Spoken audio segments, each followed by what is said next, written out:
Alcuin didn't try to sleep. How could he? The motion of the ship was bad enough, the roar of the waves was even more alarming. The wind howled through the rigging and set the canopy to snapping, and the ship creaked so loudly it could be heard over everything. It sounded like the boat was groaning as it fought to hold itself together. The fact that they were fleeing through the inky black night from Viking raiders was even more terrifying. It was made worse as the wind built and the motion of the ship grew wilder. Alcuin lay staring up into the canopy, invisible in the darkness, and wondered why the Vikings were after them. He racked his brain to remember all he'd ever heard of Vikings.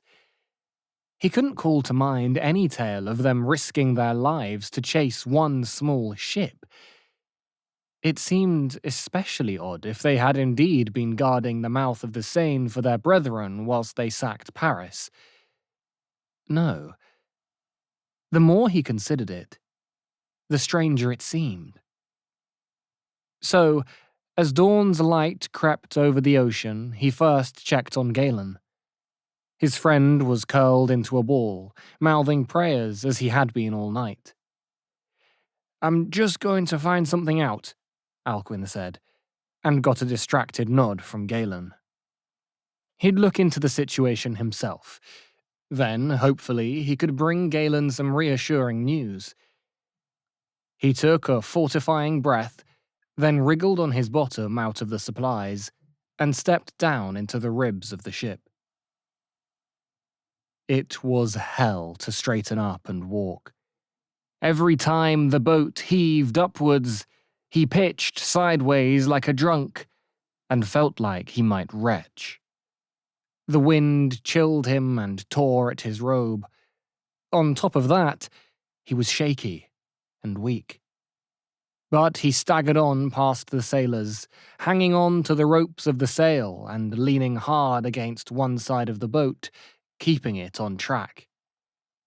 Salt-laden spray gusted across the deck, and a particularly large wave splattered Alcuin's face with salt water that burned his eyes. He cursed, and had to blink it clear to find his target.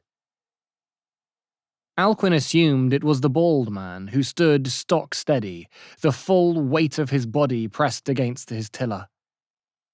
Partly because that's how Galen had described him, but also because the bishop was shouting at him while clinging to the side of the wave rider. Their conversation appeared to be heated.